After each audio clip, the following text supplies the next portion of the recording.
Hey there, so now that you've worked with some direct objects, probably the lo, la, los, and las direct object pronouns, we're going to add to those by using me, te, nos, and os in this video.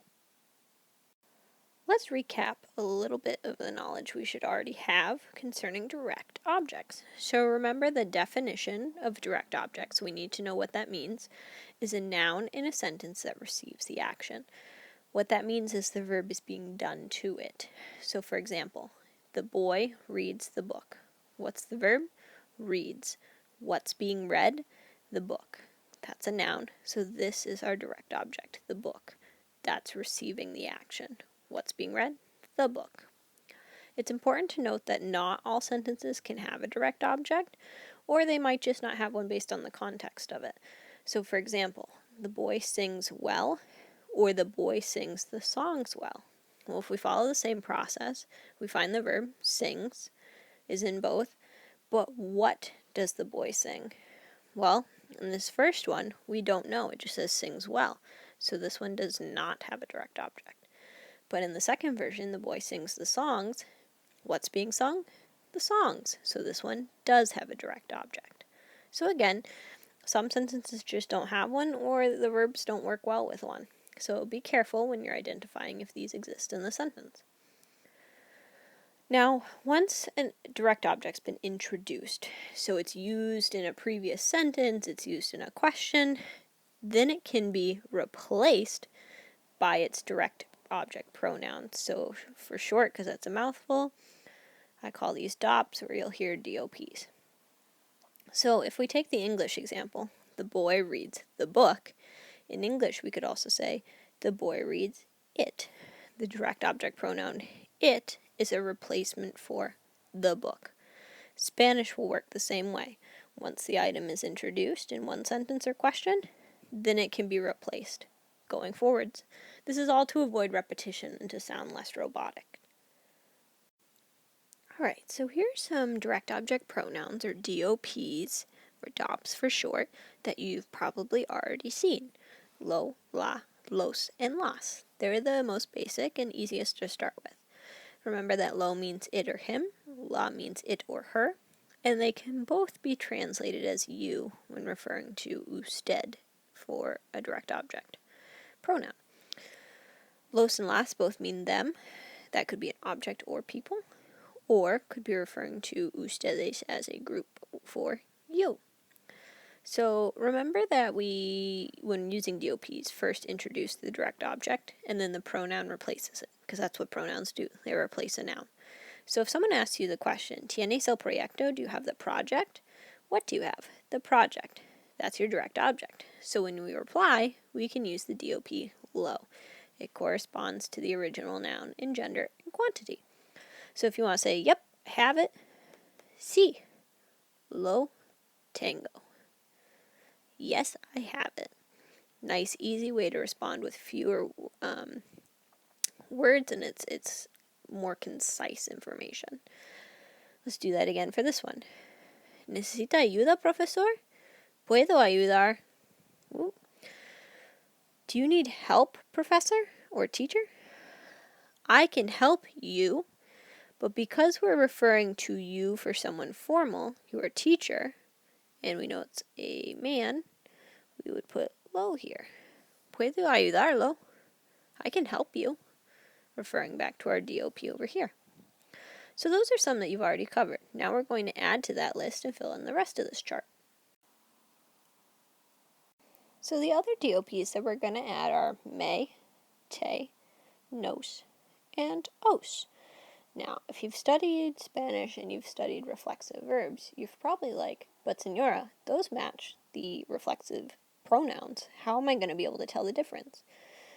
Me, te, nos, and os in Spanish show up in a variety of ways, and in each of their different formats they mean something different. So when you learn reflexives, they mean things like myself, yourself, ourselves, because the action's being done to the same person that's doing it.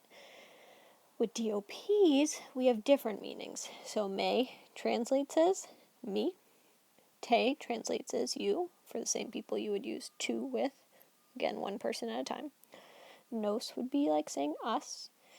and os would be you, but remember that this one is only used in Spain, and it's for an informal group. Notice it's on the same tier as tu, so you only use it with people you are friendly with. So when I was saying earlier, just now, that context will tell you what's being used, either reflexive or DOP, here's two examples. Puedes ayudarme? Can you help me? Versus me acuesto. I go to sleep, or I go to bed. With the reflexive, you'll notice the subject, so that's the conjugation, and the pronoun are the same. They're from the same box for both conjugating and for the DOP. So that's a reflexive verb because what's doing the action is also receiving it. But when we look at the other example, puedes ayudarme, this conjugation is to. But the DOP, me, who's being helped, me, is from a totally different box. So basically what I'm getting at is the context clues and conjugations give away a lot more information than you would think, and you can decide what type of pronoun is being used. Now that you're a more advanced student, there's going to be more types of pronouns going on. DOPs are one of them. Now let's just review where we are allowed to put these DOPs, so their placement in a sentence. Specifically, we're working with the indicative, so here you'll see the regular present tense and the present progressive as well. There are other rules, but we're going to stick to these simple ones for the indicative for now. So, if you have a conjugated verb, which all sentences need to have one of those in order to be a sentence, then you can put your DOP before it. So if someone asks the question, ¿Tienes el libro? Do you have the book? And you say, yes, I have it. Sí, yo lo tengo. Tango is conjugated, so lo goes before it. You can also attach DOPs to the end of infinitives. Remember that an infinitive is an unconjugated verb. So if someone asks you, ¿Puedes ayudarme? Can you help me? Sí, puedo ayudarte. The te is allowed to be attached right to the end of this infinitive. Número tres, you can also attach to the end of a gerund. The gerund form of a verb is just fancy for its ing form. Now, when we do this, we have to remember to add an accent mark to keep the pronunciation as it should be. So if someone asks you, ¿Estás escribiendo la composición? Are you writing the composition? Is the paper of some kind? Sí, estoy escribiéndola. So the la gets attached right to the end, and this e in yendo gets an accent mark. If it was an AR verb gerund, like hablando, you would put the accent over the A in ando. It stays there every single time. And that's where you're allowed to put DOPs in sentences. Alright, let's take a look at some samples. Now, when I first start out with direct objects and direct object pronouns, and especially if I'm doing something in writing, I like to put my DOPs off to the side first, so that way I don't get them confused with anything else. So for each of the original questions, I need to find the direct object and then figure out what DOP I would use for that in my reply. So in this first one, what's our verb? Entienden. So, ¿me entienden ustedes? Do you understand me? Now, our verb is understand. What's being understood? Me. So that's my direct object. So that's the thing that I'm going to turn into a direct object pronoun in my reply. Now, remember when you learned conjugation, and if a question was asked in the to form, you reply in the yo form. Or if it's asked in the ustedes, you might reply in nosotros, for example. There's certain subject pronouns that work in pairs. DOPs work the same way. So, for example, if I ask, do you guys understand me? In the reply, you're going to say, yeah, we understand you. So, me and te for DOPs are often a pair. You might also see lo and la.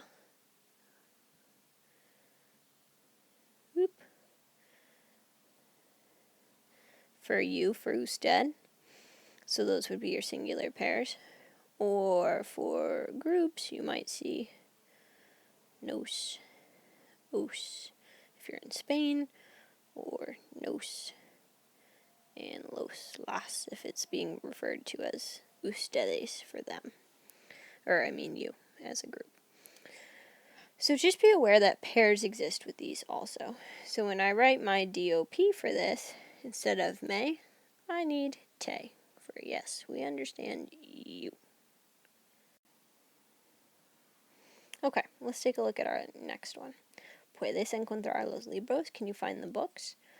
Well, our central verb is to find. What's being found? The books. So that's our direct object, and we'll use that DOP that corresponds to these. So los libros, that's not one of those paired things, it's just an item. So it becomes los when we do our reply. ¿Estás haciendo la tarea? Are you doing the homework? So what's being done? Done is our verb. The homework. So that's our direct object. As a DOP, that will become la in the reply. So when I answer these, I will say, sí, te entendemos. Yes, we understand you. Because it's a conjugated verb, the te goes before. ¿Puedes encontrar los libros? Can you find the books? Sí. Puedo encontrarlos. Encontrar is an infinitive, so we attach that los right to the end. ¿Estás haciendo la tarea? Are you doing the homework? Sí. Estoy haciéndola. Now, because I have a gerund here, I'm allowed to attach. Now, if you're observing those last two really closely, you might be like, but Senora, those have conjugated verbs in them. They absolutely do. So they can actually be written two ways. So you can either attach, sí, puedo encontrarlos, or sí, los puedo encontrar, with the los before the conjugated verb. Same thing applies when you're using the gerund forms. You could put your DOP before estoy instead, since estoy is a conjugated verb. That's just one other option.